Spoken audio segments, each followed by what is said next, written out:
Welcome to the next episode of the Living Library podcast. This podcast is organized by the Hoff Family Arts Foundation, Inc., and the program as a whole is in collaboration with the Beverly Free Library in Beverly, New Jersey.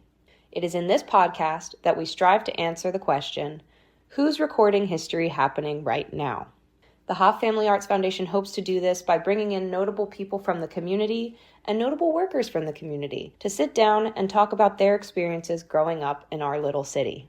We would like to start off by saying that we will not be censoring our guests during these talks, so viewer discretion and listener discretion is heavily advised. If you'd like to be present for one of our live tapings, they happen on the fourth Thursday of every month at 6:30 at the Beverly Free Library. Please take a look at our social media, Hoff, H-A-A-F, Family Arts, on Facebook and Instagram to keep up to date on our latest projects. Please enjoy the show. Now today, we were originally going to have Charlene and Charlotte Rogers. Charlene was unable to make it. We wish her the best of luck in her journey. We love her, and we hope that she feels better soon. However, we do still have Charlotte Rogers here today, and Charlotte Rogers was Charlene's mother. And she will be talking to us today about her experience in Beverly and all that great stuff. First, I'm going to talk about my South Beverly Township. That's what Edgewater Park was before it became Edgewater Park. Oh yeah, you were telling me last time you wanted to talk a bit about South Beverly. Mm-hmm. So, all right. Well, I'm going to step away and leave the floor for Charlotte, and she has some friends and family up here to help out with everything we're doing. So, without further ado, here is Charlotte. I think most of you know me as Charlotte Rogers, but I was born in Charlotte, Virginia Fitzpatrick, and I was born out in South Beverly Township. And South Beverly Township was out where Edgewater Park is now, and it started where the railroad is out to Route 130. But when I lived out there, that wasn't Route 130. It was a two-lane highway called Route 25. Then it went from the railroad track to Route 130, but then it went from Perkins Lane over to Wood Lane Road. It was all farms. South Beverly Township had no school. The township sent us to farm school here in Beverly, which was a private school. It wasn't a Beverly school. We had one school bus, and that school bus driver owned the bus, and he lived here in Beverly. He was a Beverly man. His name was Harry McCluskey, and he lived on Warren Street, right next to the St. Jude Stephen Church. And he would take us kids to school. One school bus.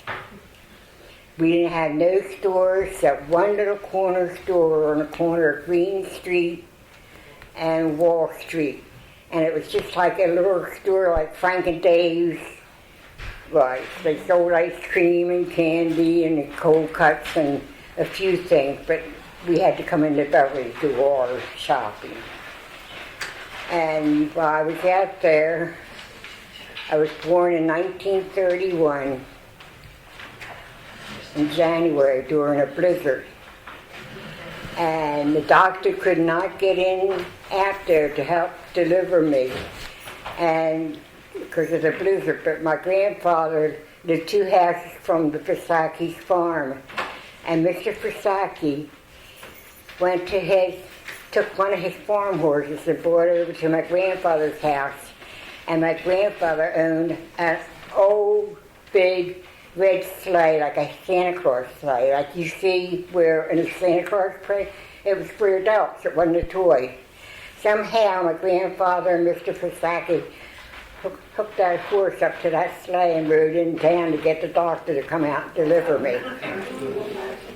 And he told my grandmother, the doctor told my grandmother, don't bother dressing me, I'm not going to be in this world this long, because they didn't have nothing for babies that little.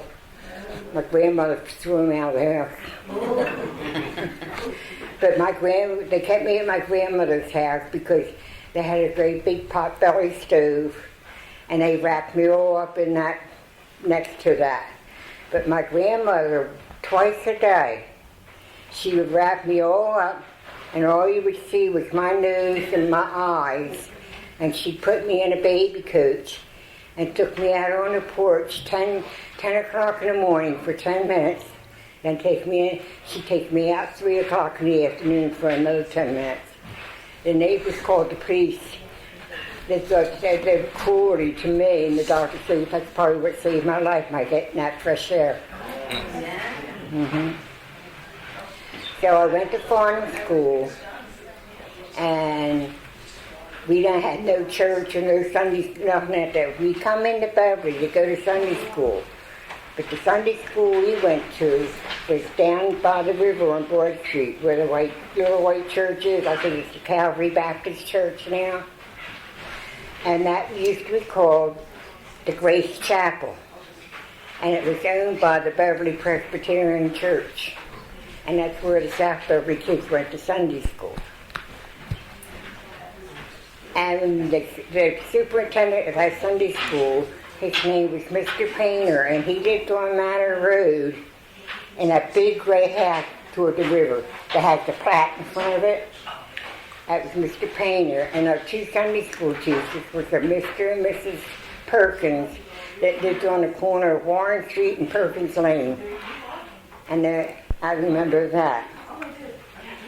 When it was all farm out there, and when the government decided to enlarge the cemetery out there, it was still South Beverly Township.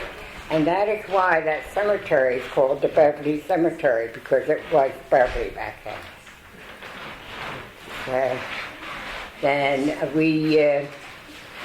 my grandfather was the first rural mailman that delivered mail out there in an old Model T Ford.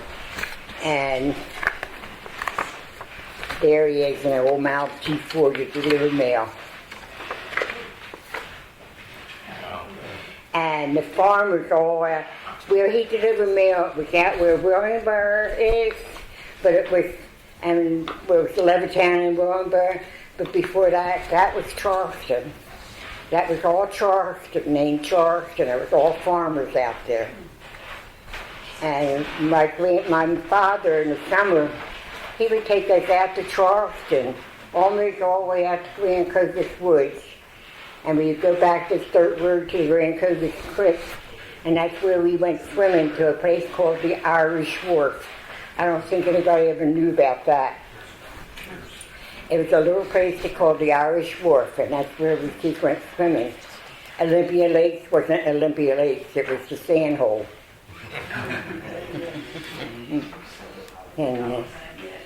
But then when we moved from Green Street, we moved over to Wall Street. And that's when World War II was.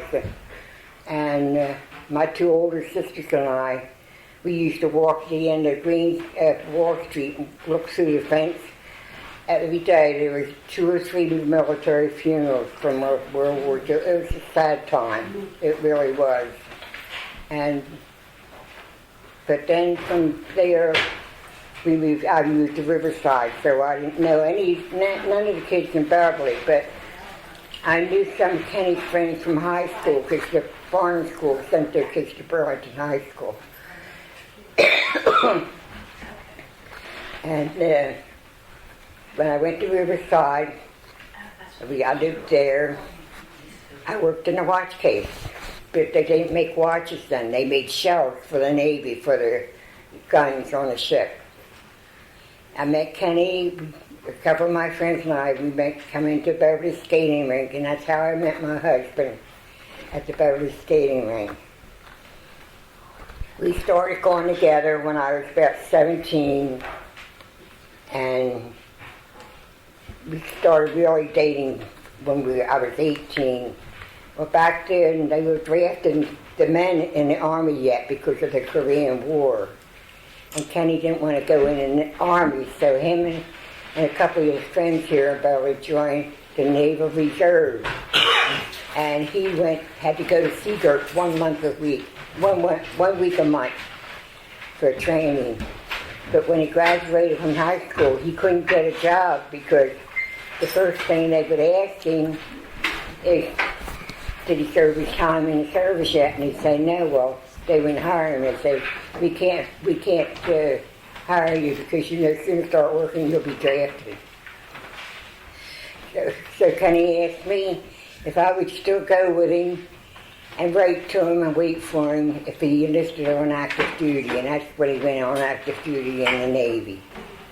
He was a medical corpsman, and he was sent after we got married.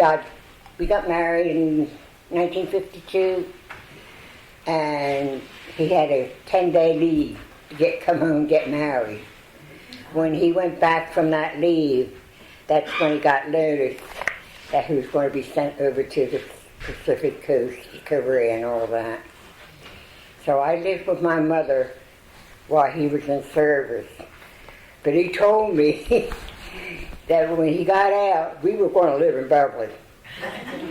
And he says, and we're not going to live no further than 4 or 5 blocks for either firehouse or emergency squad. So I thought, well,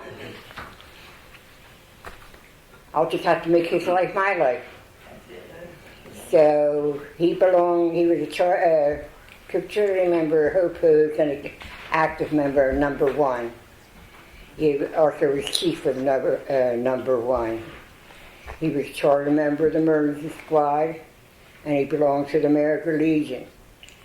So I joined both auxiliaries of HOPOs and number 1. This year, I have 70 years in HOPOs Ladies Auxiliary.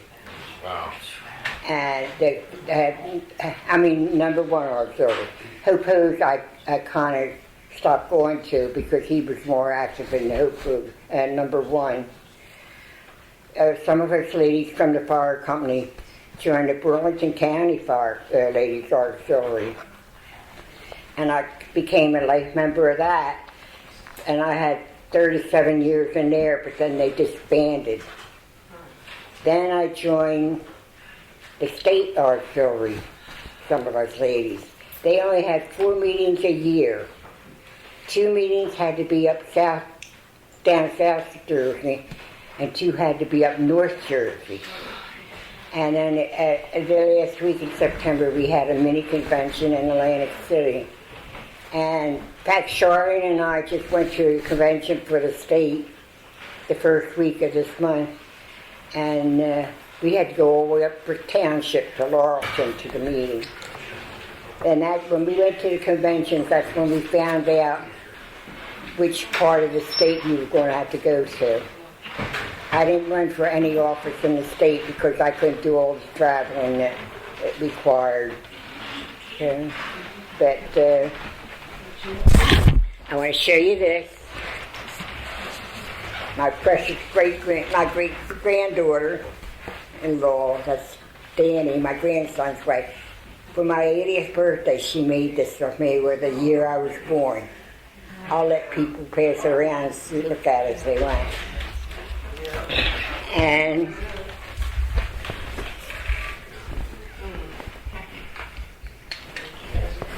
here's my life.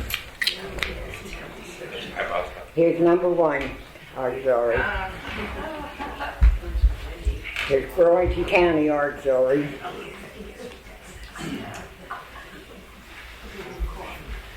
And this is my American Legion auxiliary. And this is my New Jersey State auxiliary. And I have 62 years in the state. So, and I also was for 27 years. I worked on Beverly's election board for 27 years. So, You're a busy woman. huh? So you're a busy woman. Well, we had a good life because Kenny wanted to live in Beverly, and Beverly was a pretty town back then. We had everything we needed. And the kids could run all over. We didn't have to worry about them. And everybody came to our house. Of course, we had a lot of friends between all the auxiliaries and everything. But the kids enjoyed being in Beverly, I think. So that was my life in Beverly. I'll let the girls talk about growing up. This is my daughters, Charlene, Mary Lou, and Kathleen. Charlene's in the hospital now. I had a great time growing up in Beverly. We went everywhere, all over. I think if they ever knew the places we went, they'd be shocked. We never had to worry about anything. We always felt safe. And all doors were open. It's like every family knew each other. And cousins were a big thing. Cousins were a big thing. We We had were a lot always of cousins, together. a lot of family. And even if you weren't family, you became family. But your doors were always open. There was a lot of being in Girl Scouts, going to Sunday school. At the Presbyterian Church when I wasn't with my grandmother at St. Pete's. But other than that, we had a great life. We could walk these streets. I would never let my kids do it now, but no matter where I lived. But times have changed. But this was a great little town to grow up in. Frank's was the best. You could go there for $5, get a hoagie, a soda, bag of chips, candy, and ice cream if you played your points right. Yeah, there was no place like that. Fireworks. And Charlotte's store. And Charlotte's store, yeah, she had a lot of good penny candy too. Well, can you talk a little bit more about that? That's the first time I've heard Charlotte. Charlotte's store. Yeah. Wow. Yeah, what street is that? Is it? It's where the basketball court is. That building towards the side, as you were going down the side street there, there's this little storefront. Obviously the owner's name was Charlotte, and it was just a little tiny store. She was a little tiny thing too. Yeah. But she just sold all your basic stuff, your bread, your milk, great penny candy counter, sweet lady. Yeah, she was. That was Cindy's grandmother, right? Charlotte Marino. Yes, that was Cindy Sullivan. And Yeah, she was related to Yeah. Cindy. That was her So grandmother. I remember being Yeah. sent here and buying a loaf of bread for 37 cents. Take back home for lunch. I wish. Yep. Yeah, no, Yep. I know. But like Kathleen said, you had Frank's at one end of town. You had Charlotte's at the other end of town. There was Keipel's there for a while. What was the little store up here where, There was a lot of, there was one little store over here. I don't remember what the name of it was. but yeah, everything was here. You had Rose's, who sold baby clothes, and you had Jimmy's Shoe Repair right next door. And we also had a movie. That And when the movie, that's on her. when it was a silent movie, my grandfather used to be one of the men that went in where he played the violin for the sound effects. So wait, you had live sound effects for this? My grandfather's side, all their family were musicians. My grandfather played the violin, he played an organ, he played a piano, he played a banjo, he played an accordion and a harmonica. Only a few things. And every Saturday night at my grandfather's house in South Beverly, because the whole family would gather, they'd dance in the parlor and the dining room.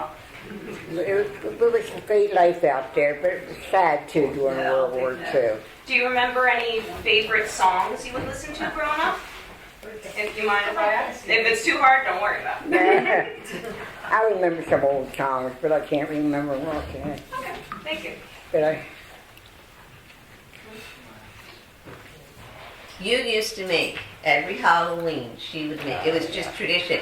And Charlene's the oldest, and then Kathleen is 13 months younger than her. But then there's almost 7 years before me, so we have a range. But that didn't matter because everybody had a sister or a brother that was either younger or older. So, as Kathleen said, anywhere up and down the street or around the block or whatever, there was always a sibling for whoever else tagged along. So we would be out like right after school. You ran home, put your Halloween costume on. You weren't back till God knows what time. But Mom would always make a huge pot of vegetable beef soup because we didn't want to waste time eating dinner. We wanted to get back out there and get candy. And if it was a cold Halloween, you had a nice warm meal. And then she'd have bread, fresh bread. Rolls. And to this day, I'll run into people I grew up with, and they'll say, "I still remember going to your house because she'd make it because we were all, none of us walked out alone. It was a huge gang, so she just fed everybody." And then one time she said to me, "How am I going to make this Halloween?" I said, "What do you think?" But they still say that to this day when I run into them. I still remember Halloween, but not trick or treat. They say, "Go into your house for your mom's vegetable soup." And I still make that for Halloween. Do you? With the kids, I do, but they don't eat beef, so I do the chicken vegetable, and I'll make a big pot of it. And The girls used to complain that they could never go anywhere because all the kids always wanted to come to our house. And they said they couldn't be bad in Beverly because almost every other block was a relative. Your mother knew before you got home if you did something wrong. Yeah. They have to say. Because Kenny had a Didn't large even need family in phone, huh? Beverly.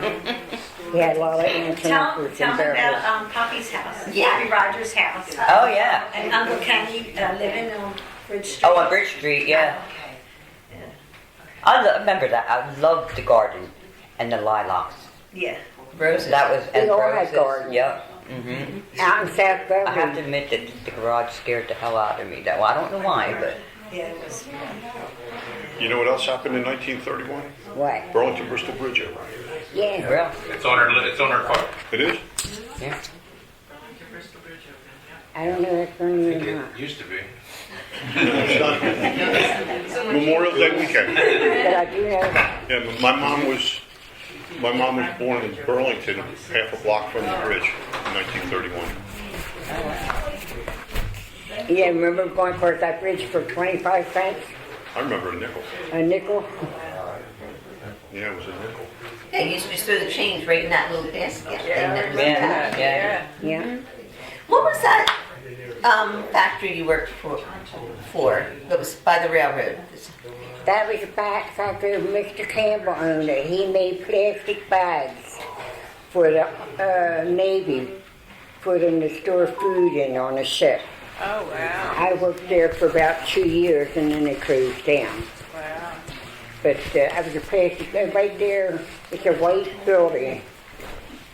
And here's all my pins from all my jewelry. Oh, how about that? From being, but yeah, I worked there for about 2.5 years for Mr. Campbell. He lived up on Warren Street. And they made plastic bags. When that closed down, then I went to Riverside and I worked at Macmillan Publishing Company for 30 years. It's not Simon and Schuster, but it was Macmillan Publishing Company. It became Simon and Schuster the last 5 years I worked there. How about Yeah, it was Acme there before they built Macmillan's. You know this guy here? He knows the whole family. Yes, he does. You remember this guy here? My name's Bob Marini. What? My name's Bob Marini. Yes. I live next door to your father-in-law, Earl Rogers. Earl Rogers, yes. And I knew all the boys, Kenny, Joe, Yeah. I mean not Joe, You- but Earl, Harold. Your father used to call every one of the boys John. I don't know why.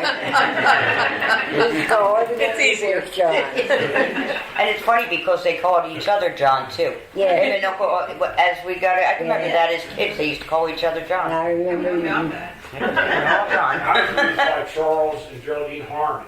they were nice people. Very nice. They were very nice people. On Bridge Street. One time, Kenny was still in high school, and he would come home, it was dark out, and of course, they moved the buses back and forth to Burlington or Riverside, and one of her daughters got off the bus, and she was scared to walk home past that little cemetery, and Harold was walking from the bus, and she thought he was Kenny, and she says to Kenny, "Kenny, would you please let me walk with you? I'm scared of the cemetery." And she held on his arm.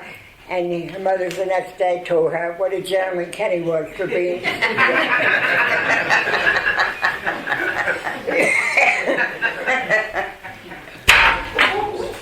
But yeah, we had some great times here in Beverly. The chair must have been with something. I'm good. But I think most of the people remember Kenny because in school he was in the Boy Scouts. And when he used to use his wagon to go to the stores on Friday night, and the women that walked there to get their groceries, he would take their groceries home in his wagon for them. So he had a good life. We all had a good life in Beverly. And the kids had a good life growing up at Beverly School, no matter what to say. They enjoyed it. So, unless anybody has any additional questions, I'll leave some space in case anybody wanted to ask anything. If not, we'll ask our final question and wrap up for the night, as long as that's okay with you. All right. So, we tend to ask the same question at the end of every single living library, which is, do you have any advice for the kids and the youth of today that you wish to impart on them at this time? It could be anything. It could be how to use beef bouillon, which I figured out how to use last week. It could be anything. Or do I have any advice for the kids today? Well, both it's the kids and the parents. I think they should learn to care about each other and love each other. And all three of my daughters, when they got married, every one of them knew how to cook and to bake and clean the house. As busy as I was, they knew I taught them how to do that. And they're all good cooks. We never bought a cake or a pie. I made my all homemade pies. Never bought a pie or a cake. I think mine for the kids and anyone growing up now was to be kind to each other and helpful. You know, to get more things out of kindness than anything. And if you stick together, you can accomplish more. My husband would be very happy if he was alive today and see how close the three girls are still. They are very close sisters. They all help one another. The two of them have been taking care of her house and the cat washes in the hospital. So, no, love your family. Please love your family and take care of them. All right. So thank you very much, Charlotte, for joining us tonight, as well as your family. Thank you for joining us as well.